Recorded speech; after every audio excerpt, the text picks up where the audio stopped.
The silence you experienced wasn't just an absence of noise, it was a physical weight, a heavy, suffocating blanket that settled over your life the moment she pulled away. For days, perhaps weeks or months, you woke up checking your phone, not because you needed to see the time, but because your brain was chemically addicted to a notification that wasn't there. You lived in a state of suspended animation, analyzing your last words, replaying the final interactions, and dissecting your own behavior to find the error code that caused the shutdown. This period of no contact or distance is not just a strategy. It is a psychological war zone where your self-worth battles your biological drive for attachment. You felt the withdrawal symptoms, literally.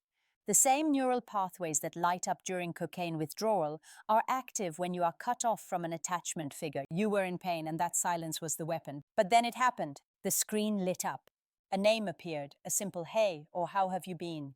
or perhaps a meme sent without context. In that singular millisecond, your entire physiological state shifted. Your cortisol dropped and your dopamine spiked to dangerous levels. This is the critical moment of danger. Most men believe the battle is won the moment she reaches out. But the reality is, the war has just entered its most volatile phase. You feel a rush of relief, a sudden validation that you weren't forgotten, that you still matter. Your heart rate accelerates, your palms might sweat, and your brain immediately begins drafting a paragraph-long response to explain everything you've felt, everything you've realized, and how much you've missed her. You feel the urge to vomit your emotions onto the screen because the pressure of the silence has been building up inside you like steam in a sealed boiler. You want to bridge the gap instantly, to fix the disconnect, to secure her presence so she doesn't disappear again.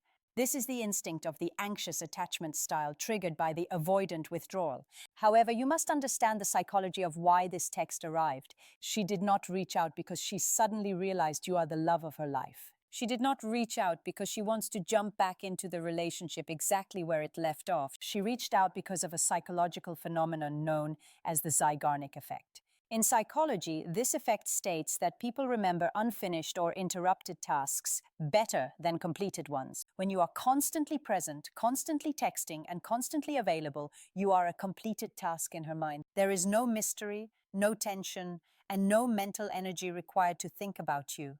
But when the silence stretched on, when you didn't chase, when you didn't beg, you became an open loop. You became an unsolved equation. The silence created a vacuum, and nature abhors a vacuum. Her reaching out is not necessarily an act of love. It is an act of curiosity and anxiety relief. She is checking to see if the door is still unlocked. The tragedy is that 90% of men fail this test within the first 10 minutes. They see the notification and they instantly revert to their old, available, eager selves. They respond immediately. They ask questions. They try to set up a date in the second text. They pour their hearts out, and in doing so, they kill the very thing that brought her back, the mystery. You must realize that her text is not a reward, it is a probe. She is testing the waters to see if you are the same man she left, the one who needed her validation to function, or if you have evolved into a man who is self-sustaining.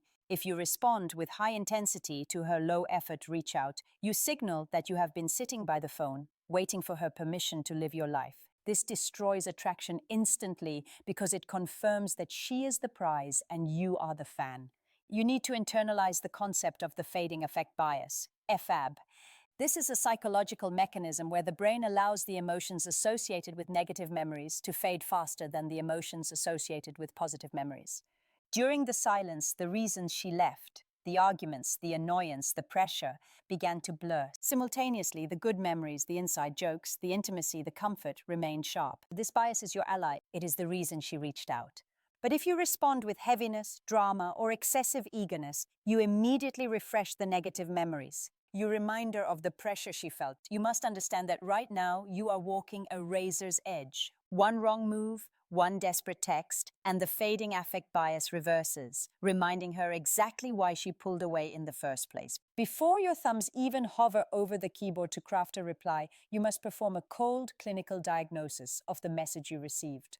Most men treat every notification as equal, but in the realm of female psychology and reattraction, the nature of the text dictates the entire strategy.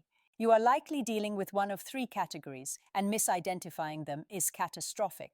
The first and most common category is the breadcrumb.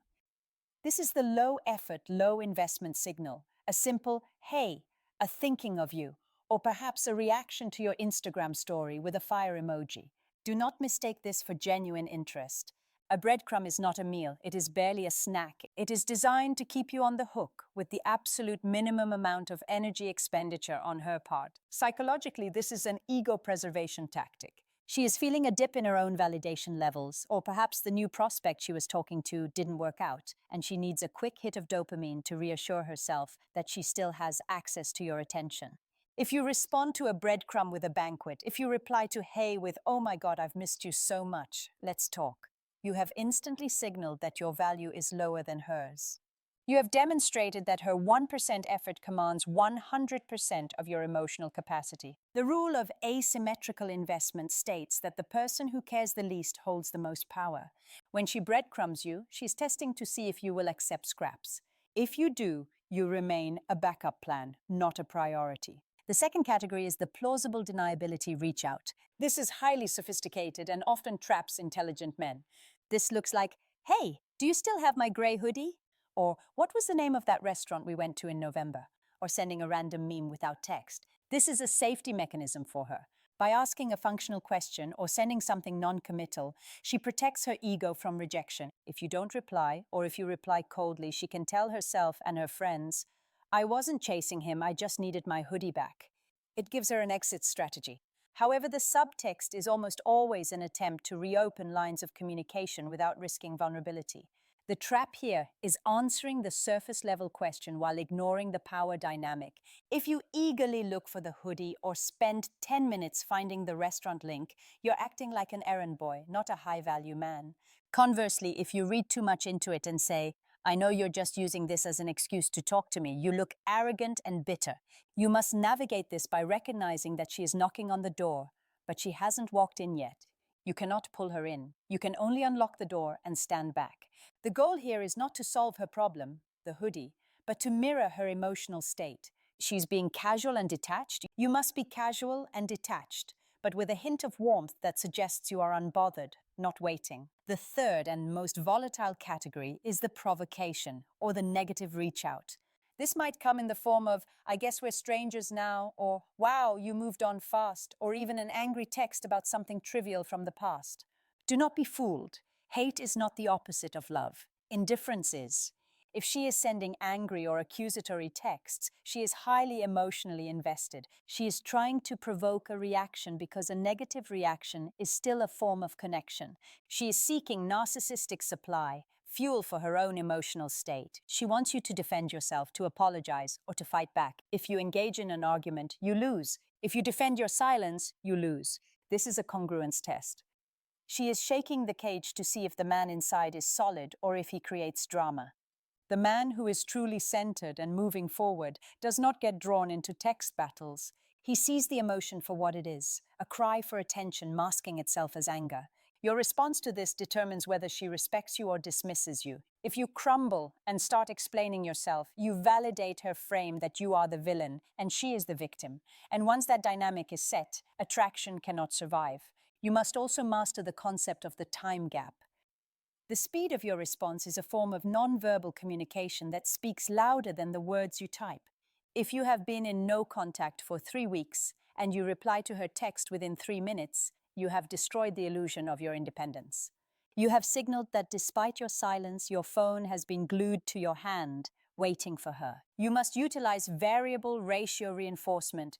Do not be predictable. Sometimes you take an hour, sometimes 3, sometimes you reply the next morning if the text came late at night. This is not about playing games, it is about having a life.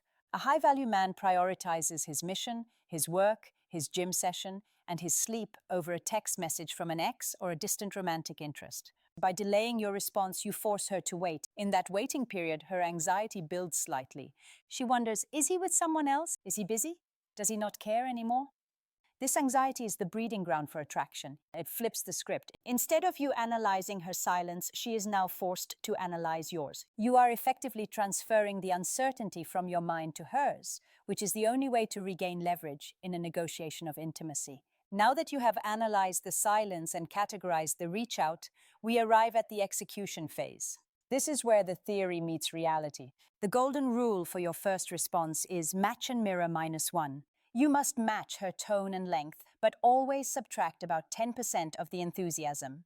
If she sends 3 words, you do not send 3 sentences. You send 3 words, or maybe 2. If she uses an emoji, you can use 1, but never use 3 if she used none. This subtle calibration signals that while you are receptive, you are not desperate. You are not leaning forward, you are leaning back. Let's look at the specific tactical responses for the most common scenarios. Scenario 1, the hey or hi, the breadcrumb.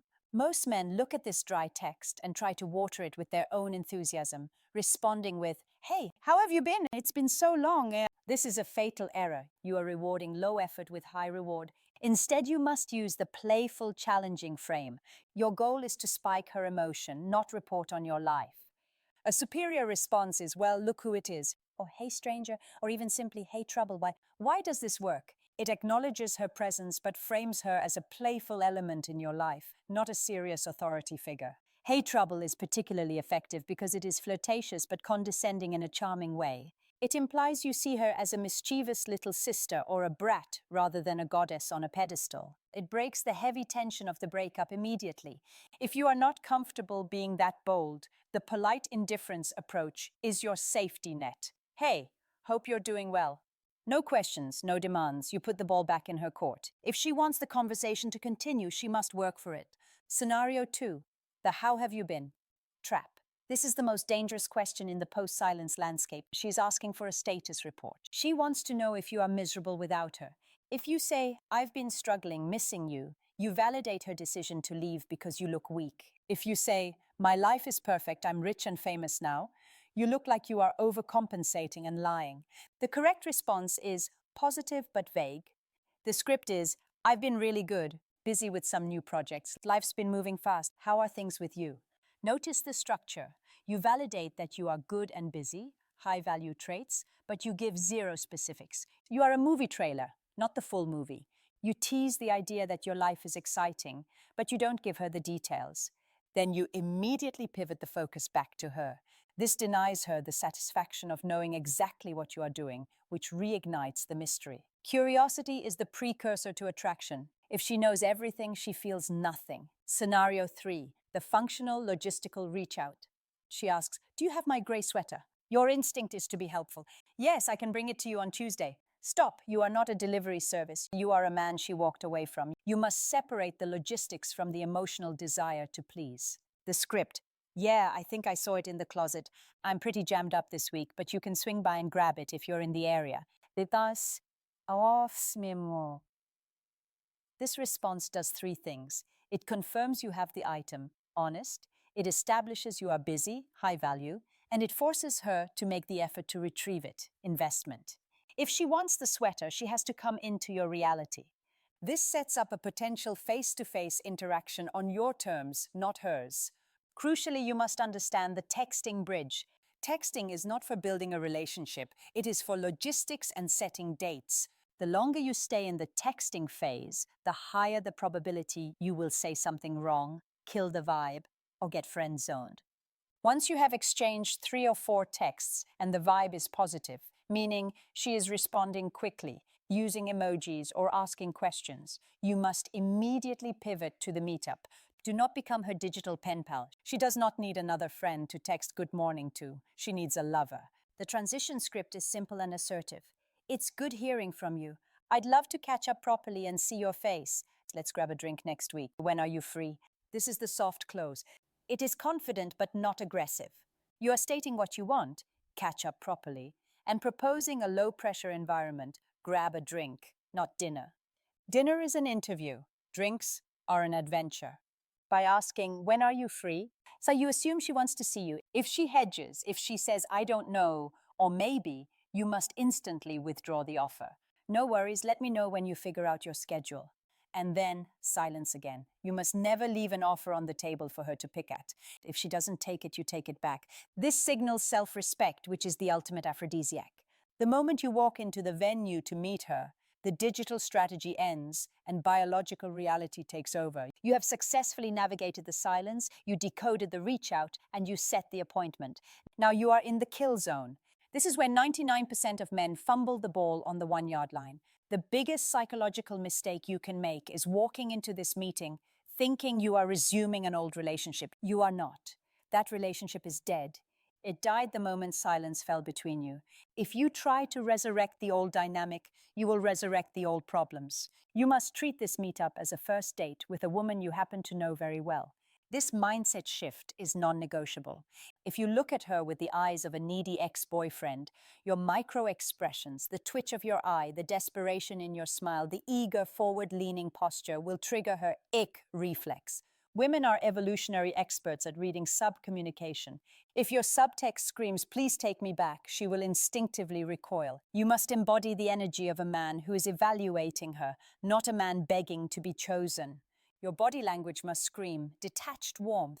When you see her, do not run for a hug that lasts 10 seconds. Do not bring flowers. Do not offer a grand apology for things that happened 3 months ago. Give her a smirk, a light hug, and say, "Good to see you." Then sit back. Physically, you must take up space. The anxious man constricts himself, crossing his arms and legs, making himself small to avoid conflict. The secure man expands. Lean back in your chair. Do not sit directly across from her like it's a job interview. This creates adversarial me versus you energy. Sit at a 90-degree angle or side by side at the bar. This is conspiratorial positioning. It signals that you are on the same team, looking out at the world together rather than confronting each other. This positioning also allows for accidental low-pressure physical touch, knees brushing, elbows touching, which is essential for breaking the touch barrier without being creepy. You must be prepared for the inevitable shit test or the heavy talk. At some point after the second drink, she might try to drag the conversation into the mud. She might say, "I was really hurt when you didn't call," or "Why did we even break up?" This is a trap. If you engage in a logical debate about the past, you will lose the emotional vibe of the present. Logic kills attraction. Do not start explaining, defending, or arguing about who was right 6 weeks ago. You must use the pivot and deflect technique. The script looks like this. Look her in the eyes, smile slightly, and say, "Hey, we're not doing that tonight. I'm having a great time just hanging out with you. Let's keep it light." This sets a boundary. It shows you are strong enough to lead the interaction away from negativity. It signals that you are not there to fix the past. You are there to enjoy the present. If she persists, you stay unreactive. You are the rock. The emotional waves crash against you, but you do not move. Finally, you must master the art of the high note exit. This is based on the psychological concept of the peak-end rule. Human beings judge an experience largely based on how it felt at its peak and how it ended. Most men, because they are starved for her attention, will drag the date on for 5 hours until the conversation dies, the energy gets awkward, and they part ways feeling exhausted. You must do the opposite. You must leave when the energy is at its absolute highest. When you are both laughing, when the chemistry is electric, when she is touching your arm, that is when you look at your watch and say, "I've got an early morning tomorrow, I gotta run. But this was fun." This is counterintuitive, but it is powerful. You are cutting the dopamine supply right at the spike. This leaves her wanting more. It guarantees that the last memory she has of you is high energy and positive. She will go home thinking about that high point, wondering why you left, and craving the next interaction. You are essentially using the Zeigarnik effect, the unfinished task, one more time in person. You leave her with an appetite, not a full stomach. By following this protocol, from the silence to the text to the meetup, you are not manipulating her. You are mastering yourself. You are moving from a place of reaction to a place of action. The woman who reaches out is offering an opportunity, not a promise. It is your job to take that opportunity and through discipline, emotional control, and masculine frame, turn it into a new reality. The silence was the test. The response was the key. The meetup is the victory. Now put the phone down, stop overthinking, and execute. We have dissected the anatomy of silence, decoded the text, planned the response, and strategized the meeting. But there is one final, uncomfortable truth you must accept before you send a single word. All the tactics, scripts, and psychological maneuvers we have discussed are useless if they are merely a mask. If you are using these strategies to trick her into coming back while you remain the same insecure, needy man inside, you will fail. She might come back for a week, maybe a month, but the mask will slip. The anxious energy always leaks out. It leaks out in a jealous comment, a double text, or a look of desperation. And the moment it does, the attraction will vanish faster than it appeared. The irony of desire is this. You only attract what you do not frantically need. The reason no contact and silence work is not because they are magic spells. They work because they simulate the behavior of a man who has options, a man who has a mission, and a man who values his own self-respect above the validation of a woman. The goal of this entire process was never just to get a text back. The goal was to force you to confront the void. When you sat in that silence, hurting and waiting, you were supposed to be building a life so compelling, so full of purpose and strength, that her reaching out became a pleasant surprise, not a life-saving rescue. If she senses that you have been sitting in a dark room for 3 months just waiting for her permission to be happy, she will leave again. But if she reaches out and finds a man who has leveled up physically, financially, and emotionally, she isn't just returning to an ex, she is meeting a new man. You must internalize the abundance mindset. This means knowing deep in your marrow that you will be fine with her and you will be fine without her. That indifference is the most magnetic force in the universe. So when that notification pops up on your screen, do not stare at it with trembling hands. Look at it calmly. Realize that the power dynamic has shifted. You are no longer the beggar at the gate. You are the gatekeeper. She is knocking. She is asking for your time, your energy, and your attention. It is up to you to decide if she has earned it. Reply effectively. Meet her confidently. Leave on a high note. But remember, the prize is not her. The prize is the man you had to become to get her back.